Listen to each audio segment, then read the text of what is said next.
నరేంద్ర మోదీ గారు, ట్రంప్ గారు ఇద్దరు మళ్ళీ కలిసిపోయారా? 'దోస్త్ మేరా దోస్త్ తూ హే మేరీ జాన్' అనే ఎన్వైర్న్‌మెంట్ కనిపిస్తుంది. డొనాల్డ్ ట్రంప్ గారు ట్వీట్ చేశారన్నమాట. యూఎస్ఏ అండ్ ఇండియా పెద్ద ట్రేడ్ డీల్ అయితే సెట్ చేయడం జరిగిందని చెప్పారు. $500 బిలియన్ అంట. యూఎస్‌కి సంబంధించి అగ్రికల్చర్, డిఫెన్స్, కోల్, ఎనర్జీ ఇవన్నీ గూడా మనం కొంటామంట. నెక్స్ట్ మన మీద ఉన్న 25% టారిఫ్ ఏదైతే ఉందో దాన్ని 18% చేయడం జరిగింది. అది కూడా మోదీ గారిని రిక్వెస్ట్ చేయడం వల్ల జరిగింది అని చెప్పిండతను.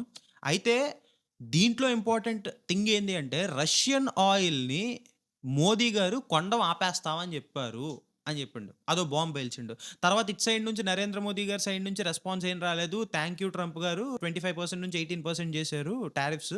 ఈ $500 బిలియన్ ట్రేడ్ ఏదైతే ఉందో దానికి సంబంధించి మనం మొత్తం కంప్లీట్‌గా ముందుకెళ్దాం. ప్రాస్పర్ అవుతాయి 2 కంట్రీస్ అని జెప్పి థాంక్ యూ జెప్పేసిండ్రనమాట. సేమ్ సైలెంట్ డిప్లొమసీ మెయింటైన్ చేశారాయన. రష్యన్ ఆయిల్‌కి సంబంధించి ట్రంప్ గారు ఏదైతే అన్నారో దానికి ఏ రిప్లై ఇవ్వలే. లేదు మేము కొంటలేదు లేదా కొంటాము అని ఏం చెప్పలే. సింపుల్‌గా సైలెంట్‌గా డిప్లొమసీ మెయింటైన్ చేశారనమాట.